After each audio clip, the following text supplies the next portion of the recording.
Gents, firstly, I want to talk about this strange situation, Mesut Ozil and Stadium Kolasinac. I'm sure everybody's seen or heard of, at least, what happened with the carjacking, etc. They're not involved today because of further security threats.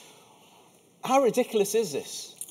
Well, you know, when it comes to security and threats, I saw the video. So in that sense, they're ridiculous. Serious, it's just for it to happen. Yeah, of course, yeah. You can't write it, can you? So it's probably the right decision. Now they've gone through everything, so they've probably come to the right decision. The players' minds might not be in the right place. So it's a shame because they're two top quality players, and I'm sure Unai Emery would have loved to have had them in the squad tonight, if not playing. But security comes first, and their safety. So we wish them all the best, and hopefully it's sorted out quickly and they're back playing soon. Yeah. The priority has to be their health and well-being, doesn't it? And when you are that close to potential violence, as they clearly were, it's a frightening situation. And I don't think their minds can be quite clear. And if there's been an escalation of that, which we don't know about, then they have to be protected. Pascal? Me, first place, when I see the video, like everyone, I thought it was a joke. You know, you didn't think it was real? No, I didn't think it was real because carjacking, you know, I see Kolasinac come out of the car to try to fight with the two people, you know, with the knife, you know. And in first place, I thought it was a joke. And when they talk more about it, I see it was serious, you know.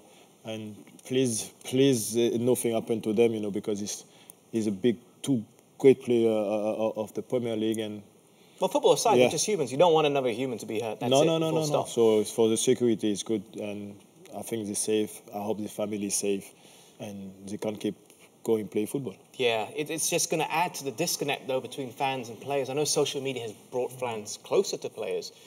But there's a question of need for security for players, managers, particularly at the highest level, Premier League, La Liga, not just in England, obviously. Well, we know the reason behind it, basically, and it's the money that these players now earn and the wealth that they've accrued. And that is attractive to villains. It's as simple as that. You know, back in my day, you know, yes, we earned OK money, but the real money at the club were the people who owned the executive boxes for match days. We were kind of like the average people, as it were.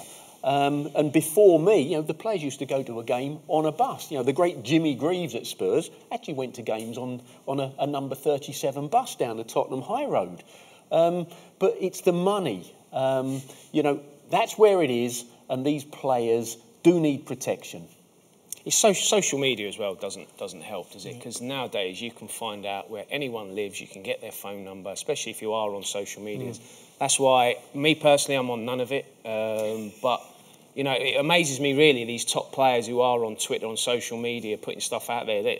I'm here doing this, I'm at a restaurant, I'm on holiday, so that means your house is empty. It's just, I know you can't stop doing it, you shouldn't have to fear about your safety, but social media certainly hasn't helped. Because, I mean, I've been walking around in England. I saw Mustafi walking through a shopping area. I know you saw someone recently in Manchester, who I think I've seen as well. Yeah, Pep Guardiola walking down the street in Manchester on his own at about 9:30 on a Saturday night, which I couldn't believe. No security. So, at the end of the day, you know, you shouldn't have to worry about your safety. But unfortunately, we live in an era now where these guys do have to take it seriously. And I saw some photos last week of the Manchester United squad and Manchester City squad going for lunch just before the Premier League. And you could tell in the background that there were security guards. They weren't making themselves known, but you could just tell they were big guys, that they were there for the safety of the players. And fortunately, we're going down a road now where players, when they go out for a meal with their family, might have to take a security guard. It's a shame, but I think that's just the era we live in. And it just adds to the disconnect between fans and players.